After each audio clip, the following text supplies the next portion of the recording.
humano es que es dado al hombre que viva una vez y entonces el juicio. Que muere una vez, quiero decir que muere una vez y entonces el juicio. La gente tiene que morir. La gente muere porque es la consecuencia del pecado original, muerte. Y entonces Adán, el primero sobre el cual esa promesa había caído, esa condena, murió después de tantos años. Y ahí en adelante vemos que la muerte empieza a acechar a toda la humanidad. Y las generaciones que siguen, ya no ponemos en cuenta algo que quiero decirles también. La otra generación, la otra línea descendiente de Adán, la que viene de parte de Caín, ya no es mencionada. No como familias, sino porque es la humanidad en general que viven en su pecado, que ellos están en su propia idolatría, en su manera de pensar, y no nos incumbe más, porque el libro de Génesis, aunque habla al principio que estas son las generaciones de Adán, está considerando nada más aquellas generaciones que tienen que ver con la venida del Mesías que nos había de salvar de eso mismo que Adán sufrió cuando cumplieron los años 930, que es la muerte. Es decir, todos los nombres que les voy a leer no necesariamente son uno tras otro en esa genealogía. Tal vez haya personas, nombres que nunca van a aparecer en ninguna otra parte, pero que un día vamos a poder investigar cuando estemos en la presencia de Dios. ¿Cuántos años ocurrieron entre una cosa y la otra? No lo sabemos. Lo que sí puedo decir es una cosa: a la hora de hacer cuentas en todos estos años que vamos a leer, que parecen como algo abrumador, haciendo cuentas y poniéndose una tabla de genealogías, una tabla de tiempo, nos daríamos cuenta que la muerte y los servicios funerarios fueron altamente utilizados durante los últimos 100 años antes del diluvio. De hecho, el último personaje que habla aquí, que vivió más años que todos, que es Matusalén, murió justamente el mismo año que empezó el diluvio a caer. Interesante, muy interesante. Vamos a ver un poco más de esto. Acompáñenme entonces y vamos a leer en el verso número 6. Note que dice: vivió Set 105 años y engendró a Enos. ¿Usted piensa que Set se esperó hasta, no se casó hasta que tener 105 años? No, no significa eso, pero significa que el descendiente de él, Enos, es a través de quien, el hijo de a través de quien viene la genealogía hasta Jesús. Como hemos leído en Lucas capítulo número, no quiero decir error, 2, 3. En Lucas número 2, en las genealogías, ya me perdí. Por eso digo que es en Lucas capítulo número 3, verso 23 en adelante. Capítulo número 3 de Lucas, vienen las genealogías, ¿verdad? Note cómo la genealogía va en orden descendiente. Viene desde María, cuando habla que es José, es el esposo de ella es hija de Elí. Y viene toda la descendencia y nos damos cuenta que viene en el verso número 36, viene Noé, hijo de Lamec, hijo de Matusalén, hijo de Enoc, hijo de Jared, hijo de Mahalaleel, hijo de Cainán, hijo de Enos, hijo de Set, hijo de Adán, hijo de Dios, ¿verdad? ¿Recuerda que ahí terminamos esta genealogía? Es hermoso, ¿verdad? Ver así. Pero, ¿cuántos realmente más hijos tuvieron estos personajes? Muchos. Eran muchos años los que vivían. Pero los nombres que están aquí citados son los que tienen que ver con la genealogía, como vimos, de Jesucristo. Y esto es bien importante, porque por un hombre entró el pecado y entró la muerte, Adán. Cuando leemos primera carta a los Corintios, capítulo 15, entendemos perfectamente todo esto. Todo lo que es la muerte y lo que es la vida nueva. Lo que es el hombre carnal y lo que es el hombre espiritual. Y eso tiene que ver precisamente con esta entrada de la muerte a la humanidad por el pecado de Adán, pero con un nuevo Adán, Jesucristo, la entrada a la vida eterna. Y esto es lo que quiere llevarnos a través de todas estas genealogías. Dice: y vivió Set después de que engendró a Enos 807 años y engendró hijos e hijas. ¿Cuántos? Miles, no sé cuántos habrán tenido, eran muchos hijos. Tuvieron muchos hijos e hijas y de esa manera el mundo estaba poblado. Pero dice: y fueron todos los días de Set 912 años y murió. ¿Cuándo fue eso? Un poquito después que murió Adán. un poquito después de que murió Adán. Y luego tenemos lo que sigue. Vivió Enós 90 años y engendró a Cainán. Y vivió Enós después que engendró a Cainán 815 años, engendró hijos e hijas. Y fueron todos los días de Enós 905 años y murió. Y a la vuelta de un año, otro funeral. ¿Se dan cuenta que en las familias así pasa? Tienen las generaciones. Ahorita en la familia de mi mamá, acaba de, apenas hace la semana pasada, una madrina mía se acaba de ir. Es decir, la familia, es la generación, se están yendo la generación. Y eso mismo es lo que estamos leyendo aquí. Todo esto se están yendo casi al mismo tiempo. Dice, y vivió Enós después que engendró a Cainán 815 años y engendró hijos e hijas. Y fueron todos los días de Enós 905 años y murió. Vivió Cainán 70 años y engendró a Mahalaleel. Y vivió Cainán después que engendró a Mahalaleel 840 años y engendró hijos e hijas. Y fueron todos los días de Cainán 910 años y murió. A lo mejor murió un poquito antes inclusive que su propio hijo. Y fueron todos los días, que su propio padre, quiero decir. Y fueron todos los días de Cainán 910 años y murió. Vivió Mahalaleel 65 años y engendró a Jared. Y vivió Mahalaleel después que engendró a Jared 830 años y engendró hijos e hijas. Y fueron todos los días de Mahalaleel 895 años. Y murió. Este inclusive murió un poquito antes. Y vivió Jared 162 años y engendró a Enoc. Y vivió Jared después que engendró a Enoc 800 años y engendró hijos e hijas. Y fueron todos los días de Jared 962 años y murió. Este murió después de todos los anteriores. Y vivió Enoc 65 años y engendró a Matusalén. Y caminó Enoc con Dios. Después que engendró a Matusalén 300 años y engendró hijos e hijas. Y fueron todos los días de Enoc 365 años. Caminó pues Enoc con Dios y desapareció, quiere decir, porque le llevó a Dios. Aquí se rompe el esquema. Aquí el esquema se rompió. ¿Qué pasó con Enoc? Enoc nunca murió. Enoc fue levantado al cielo y no murió. Guarde lo que acabo de leer en un momento. Vamos a poner nuestro dedo ahí y continuemos leyendo a ver qué sigue. Dice, y vivió Matusalén 187 años y engendró a Lamec. Y vivió Matusalén después que engendró a Lamec 782 años y engendró hijos e hijas. Y fueron pues todos los días de Matusalén 969 años y murió.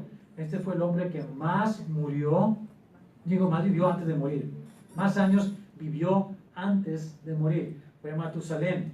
Por ahí va el dicho que yo he escuchado antes, ¿verdad? Es más viejo que Matusalén.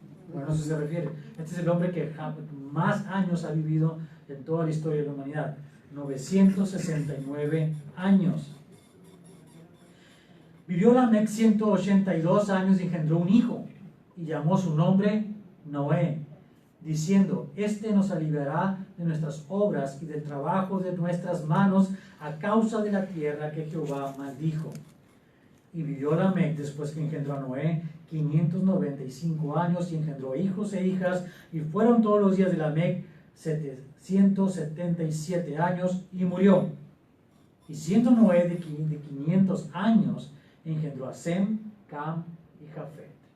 Y ahí se acaba este capítulo con estas generaciones, como los libros que vienen más adelante. Cuando veamos más adelante en el capítulo número 11, vamos a ver las generaciones de Noé.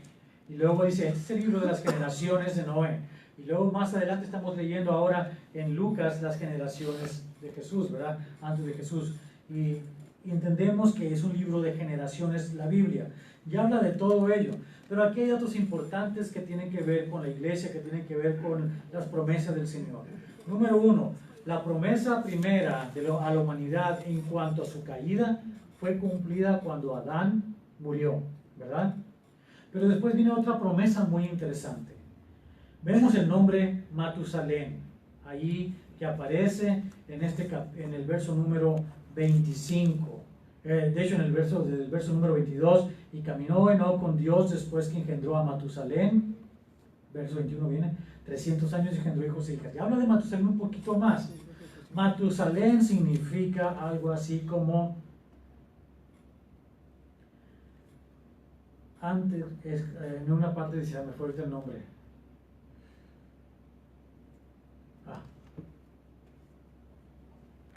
Me fue el nombre ahorita.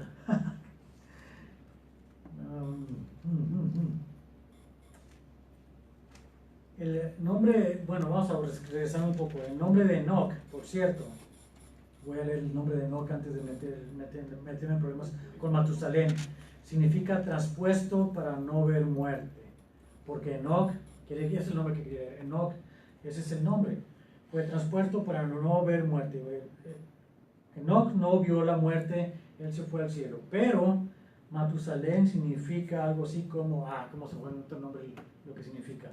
Se lo voy a dejar de tarea. No, lo voy a buscar, yo lo voy a buscar y se lo voy a dar a usted. Pero tiene que ver con la espera. Matusalén tiene que ver con la espera antes de la muerte. Espera, paciencia. Es la paciencia de Dios antes de la muerte. Entonces, Matusalén es la paciencia de Dios antes de la muerte.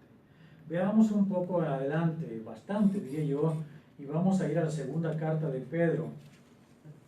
Y tome eso en cuenta. Segunda carta de Pedro.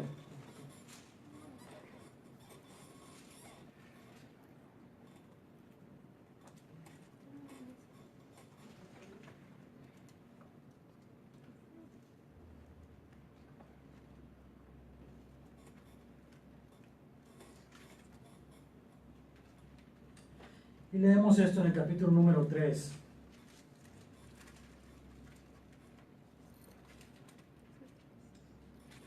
Y quiero leer un poco acerca de el verso número 5 en adelante, hasta el 9. Y está hablando de las personas que están engañando al mundo, que no creen que se va a acabar el mundo, que no creen nada de estas cosas que hablamos en cuanto a las profecías. Y veamos esto que dice: estos ignoran voluntariamente que en el tiempo antiguo fueron hechos por la palabra de Dios los cielos y también la tierra, que proviene del agua, y por el agua subsiste, por lo cual el mundo de entonces pereció anegado en agua. Está hablando de ese diluvio que ocurrió cuando Noé. Pero los cielos y la tierra que existen ahora están reservados por la misma palabra, guardados para el fuego en el día del juicio y de la perdición de los hombres impíos. Mas, oh amados, no ignoréis esto, que para con el Señor un día es como 1000 años y 1000 años como un día. El Señor no retarda su promesa, según algunos la tienen por tardanza, sino que es paciente para con nosotros, no queriendo que ninguno perezca, sino que todos procedan al arrepentimiento. Y el nombre de Matusalén tiene mucho que ver con ello. Tiene que ver con esta promesa de la paciencia. Entonces, Enoc es el hombre que fue levantado al cielo. Y luego viene una promesa para la humanidad, la paciencia. ¿Cuántos años? Vamos a ver cuando estudiemos el capítulo número 6 y el 7. Y vamos a hablar el 8, hablar del diluvio. Y vamos a entender algo. La gran paciencia que tuvo Dios mientras se predicaba el mensaje del Evangelio al mismo tiempo que el arca se estaba construyendo.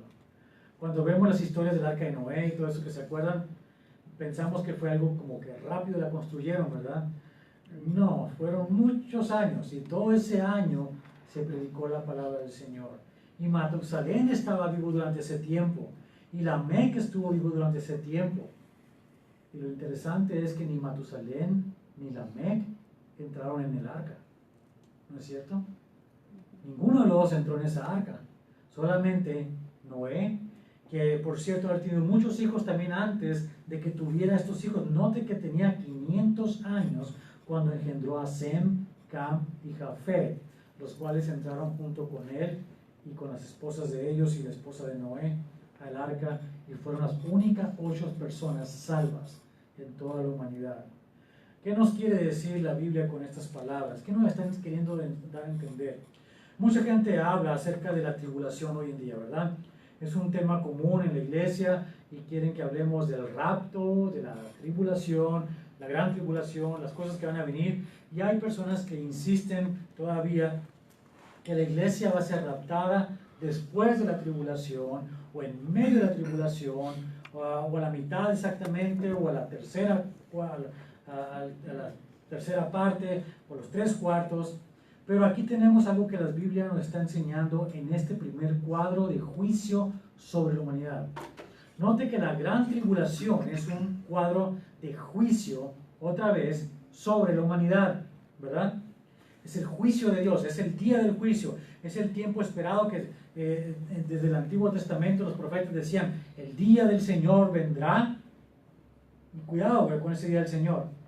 Y ese día del Señor, el día de esta gran tribulación, va a pasar algo. Mucha gente va a morir en ese tiempo. Pero ¿quiénes van a morir y quiénes van a ser salvos? Ese es el punto. En este caso hay gente que se confunde y dice, bueno, Noé es la iglesia y sus hijos son la iglesia y entran en un arca y están en medio de la gran tribulación, apartados y llevados en medio de la gran tribulación. Pero si lo entendemos desde ese punto de vista, y cuando leemos el libro de Apocalipsis nos damos cuenta que durante la gran tribulación jamás se menciona a la iglesia, pero sí se menciona a Israel, que pasa por la gran tribulación, ¿verdad? 144,000 israelitas van y predican el evangelio. Ok, ahí tiene usted a Noé, Sem, Cam y Jafet. ¿Qué pasa entonces con la iglesia? La iglesia es representada con Enoc, que fue arrebatado antes de que llegara el diluvio, antes de la gran tribulación. La iglesia quiere ver otro modelo como este. Cuando vayamos al final de este libro de Génesis y veamos la historia de José, vamos a ver otro ejemplo igual que habla del mismo caso. José es llevado, es raptado por fuerza de su familia y es llevado a Egipto como esclavo, ¿verdad? Pero allí en Egipto encuentra la libertad del paraíso y la posibilidad de salvar a sus hermanos israelitas que estaban pasando un tiempo de gran tribulación. Y una y otra historia nos llevan a lo mismo.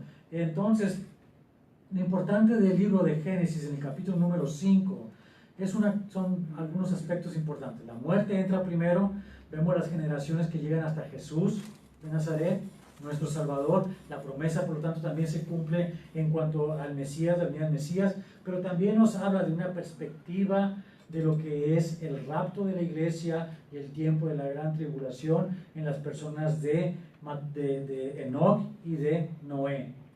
Noé y sus hijos son Israel y Enoc es la iglesia de Cristo. Estos son unos a grandes rasgos lo que podemos tomar de este capítulo número 5.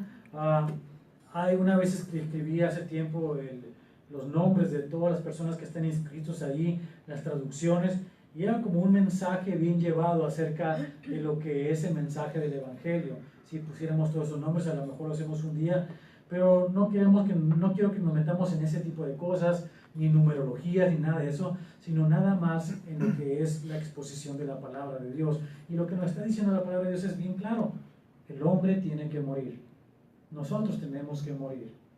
Y ahora sí podemos entonces entender mejor lo que dice, para terminar, primera carta a los Corintios, y vamos a ir al capítulo número 15, donde Pablo nos explica una vez más estas cosas que tenemos que entender. Y vayamos entonces a los versos números 35 en adelante. Pero dirá alguno, capítulo 15 de primera carta a los Corintios, versos 35 en adelante. Pero dirá alguno, ¿cómo resucitarán los muertos? ¿Con qué cuerpo vendrán? Y nos da una palabra interesante, necio, nos dice: lo que tú siembras no se vivifica si no muere antes. Y lo que siembras no es el cuerpo que ha de salir, sino el grano desnudo, ya sea de trigo o de otro grano. Pero Dios le da el cuerpo como Él quiso, y a cada semilla su propio cuerpo. No toda carne es la misma carne, sino que una carne es la de los hombres, otra carne la de las bestias, y otra la de los peces, y otra la de las aves. Y hay cuerpos celestiales y cuerpos terrenales. La primera parte dice que está hablando de carne, pero la segunda parte está hablando de cuerpos, entes, identidades. Hay cuerpos celestiales, se refiere a los ángeles, y cuerpos terrenales, identidades o entidades aquí en la tierra que somos nosotros. Pero una es la gloria de los celestiales y otra la de los terrenales. Los celestiales nunca prueban la muerte. Nosotros probamos la muerte una vez y entonces el juicio, ¿verdad? Y dice de esta manera: una es la gloria del sol, otra la gloria de la luna y otra la gloria de las estrellas, pero una estrella es diferente de otra en gloria. Así también es la resurrección de los muertos. Se siembra en corrupción, resucitará en incorrupción. Se siembra en deshonra, resucitará en gloria. Se siembra en debilidad, resucitará en poder. Se siembra cuerpo animal, resucitará cuerpo espiritual. ¿Se recuerda los evangelios del Señor Jesucristo, el poder que tenía una vez resucitado para entrar en los cuartos sin siquiera abrir las puertas? ¿Cómo cree que vamos a la Nueva Jerusalén? Beat me up, sky. No va a hacer más, va a decir: Señor, quiero entrar ahí arriba. Vamos y subimos fácil. No tenemos que abrir puertas ni cerrar puertas, ¿no? Es un cuerpo diferente. No sé a qué nos vamos a parecer, lo importante es que vamos a estar ahí. Así también está escrito: fue hecho el primer hombre, Adán, alma viviente. El postrer Adán, espíritu vivificante. El primer Adán es el que vimos en el capítulo 5, murió su cuerpo, ahí está en la tierra, pero el postrer Adán, ¿quién es? Jesús. Es espíritu vivificante. Mas lo espiritual no es primero, sino lo animal, luego lo espiritual. Nosotros tenemos que morir en lo animal para resucitar espiritual. El primer hombre es de la tierra, terrenal. El segundo hombre, que es el Señor, es del cielo. Cual el terrenal, tales son los terrenales, y cual el celestial, también los celestiales. Nuestra doble naturaleza, nuestra naturaleza humana pecadora, va a quedar enterrada. Nuestra naturaleza nueva en Cristo, la que Él nos ha dado, la de hijos de Dios, esa es celestial. Y así como hemos traído la imagen del terrenal durante toda nuestra vida, traeremos también la imagen del celestial. Pero esto digo, hermanos, que la carne y la sangre no pueden heredar el reino de Dios, ni la corrupción hereda la incorrupción. Y ese es el gran misterio de la palabra de Dios, y tiene que ver con nuestra vida eterna. Entonces un día nosotros dejamos este cuerpo aquí, o el Señor viene y nos rapta, seremos transformados de todas maneras. El día que nosotros dejamos este cuerpo, como dice en segunda carta de Corintios capítulo 5, estamos presentes con el Señor. El mismo momento que dejamos de estar aquí, estamos con el Señor presente. Promesa sobre cada uno de nosotros, tan cierta como la promesa de que Adán tenía que morir y murió. Tan cierto como vemos a las personas todos los días hoy en día dejar este planeta, es que al mismo tiempo, en el momento que cierran los ojos y exhalan, están inhalando en otro lugar. Y ese lugar es en la presencia del Señor, si son hijos de Dios. Oremos. Te damos gracias, Padre, Señor, bendito seas por esta palabra. Es un libro sumamente interesante que habla de genealogías. La genealogía desde el hombre de la muerte, el hombre terrenal, hasta la genealogía del hombre espiritual, el nuevo Adán, Jesucristo. Te damos gracias por ello, Señor, porque esto también es un reflejo de nuestras propias vidas, de quiénes somos el momento que hemos nacido del agua como humanos terrenales aquí, hasta el momento también en que, como el Señor Jesús mismo le dijo a Nicodemo, somos nacidos también del Espíritu.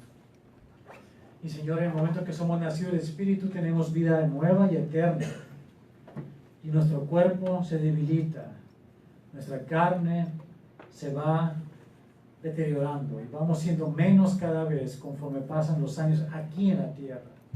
Pero nuestro espíritu empieza a crecer, nuestro espíritu comienza a conocer la verdad, nuestro espíritu comienza a vivir una nueva dimensión. Te damos gracias, Señor, porque el día que dejamos estos cuerpos que nos pesan, que nos mantienen en esta tierra llena de corrupción y de pecado y de tantas cosas terribles, en el momento que cerramos nuestros ojos, en el momento que entregamos el espíritu estamos en tu presencia, vivos para siempre. Y en el tiempo oportuno, como dice en tu palabra también, Señor, nuestro cuerpo será resucitado de la tierra y tendremos un nuevo cuerpo, espíritu, alma, cuerpo, juntos, uno solo, por la eternidad, un cuerpo glorificado. Seremos semejantes, escribió Juan, a ti. Y eso nos emociona de gran manera, Señor, porque tenemos el testimonio de lo que tú mismo hiciste durante 40 días que estuviste caminando aquí en la tierra después de haber resucitado. Así que te damos gracias por tus promesas, que son siempre amén. Igual como se cumplió en Adán, se cumple en nosotros. Igual como se cumple en Enoc, se cumple en la iglesia. Igual como se cumple en cada una de las personas que morimos tarde o temprano, pero que somos parte del cuerpo de Cristo, tenemos vida eterna y lo sabemos y lo confiamos. Te damos gracias por ello, Señor, y gracias por lo que quieres hacer en nuestras vidas mientras estamos también de este lado del cielo. Sigue proveyéndonos, síguenos amándonos, dándonos esa gracia que necesitamos para poder vivir mientras estamos en la carne. Como Pablo dijo, por fe vivimos, por fe. Y lo que vivimos, Señor, es en la fe. Y nada más podemos hacer más que eso, confiar en ti, movernos y caminar en fe. Y por aquellas situaciones adversas y difíciles, tu gracia siempre es suficiente. Gracias te damos por tu sangre preciosa que nos limpia de todo pecado, y gracias, Señor, por las promesas que nos das. Bendito seas. Dice la gloria y la honra en el nombre de Jesucristo. Amén. Dios los bendiga.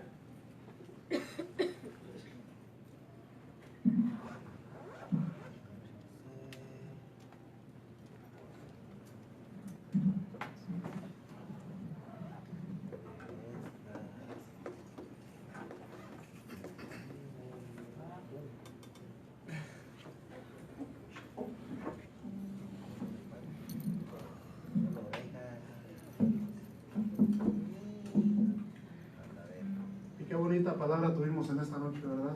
Amén. Sabiendo que tenemos un Dios que todo lo puede, un Dios grande, poderoso, para el cual no hay imposibles. Y bueno, ¿por qué no nos acompañan con la última alabanza y cantar cuán grande es Él?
lo crees, levanta tu voz una vez más. Cuán grande es Dios, cantaré cuán grande es Dios, todos lo verán. Cuán grande